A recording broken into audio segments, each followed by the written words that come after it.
الله رسول منع کړی و چې تاسو به حیوانان سره جنګوئ نه په خپل لاپس کې تاسو به حیوانان سره جنګوئ نه ولې یو خو د انسانیت خلاف کار دی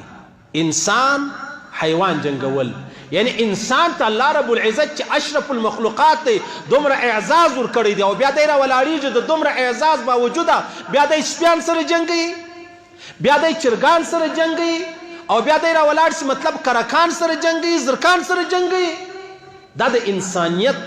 د انسانیت د شرافت خلاف خبره ده حتی د الله رسول فرمایي الله رب العزت دا بني آدم نه دی دا آدم علیه السلام په خپل لاس پیدا کړی دی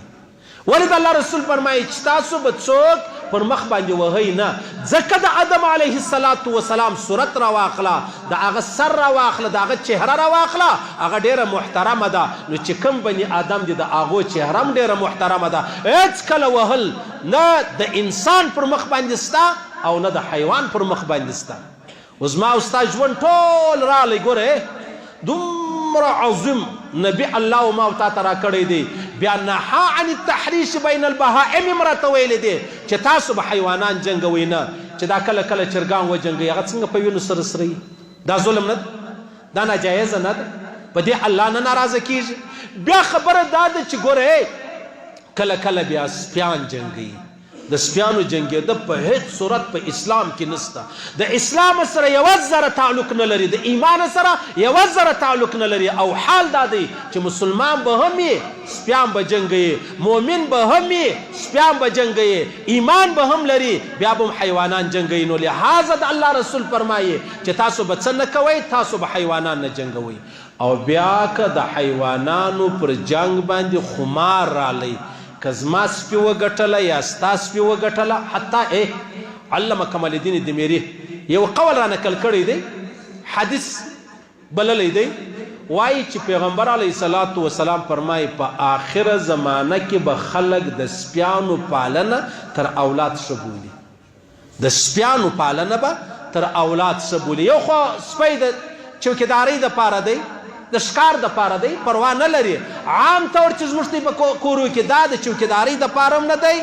او دا د ښکار دپاره هم نه دی او چې د کم چا په کور کې سپی یي د الله رسول فرمایي هره ورځ ستا د نیکۍ څه کمی چې د هغه راځي ستا په نیکۍ کې کمی چې د هغه راځي نو لهذا پیغمبر علیه الصلاة وسلام منع کړې وه عن التحریش بین البهائم د حیوانانو په خپل آپس کې د حیوانانو په مابینځ کې د الله رسول منع کړې وله او بیا چې خمار ورباندې کښېږي دا خمار حرام دی عزیزان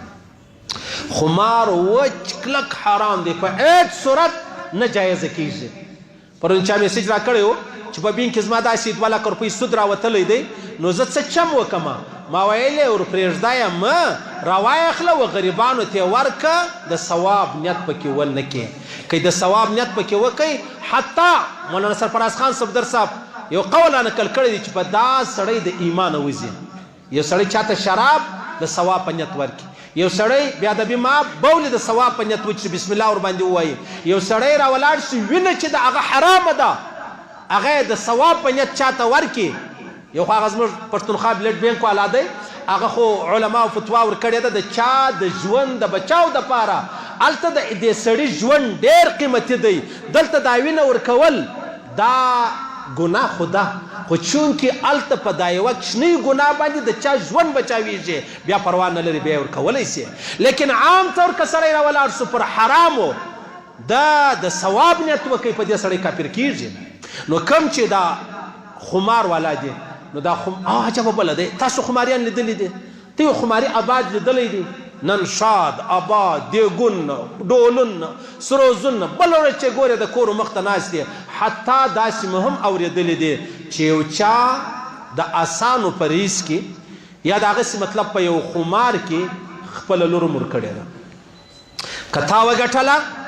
ستا لور به زما لور به تا ته در کوم که ما وګټه ستا لور به ما ته راکوې دا زما و ستا د پښتنو د مسلمانانو د معاشرې انتها دا سوله بیا و یاره ګوره نه د معلومه یهود ډېر زورور دي نصارا ډېر زورور دي پلانی ډېر زورور یهود سپیان جنګوي نصارا سپیان جنګوي په خمار کې لوڼې ورکوي یا نو زما او ستا ژوند تر ټولو چې تباه دی هغه کې بنیادي وجه دا ده ځانونه جنتیان بولو عملونه مې د جهنمیانو دي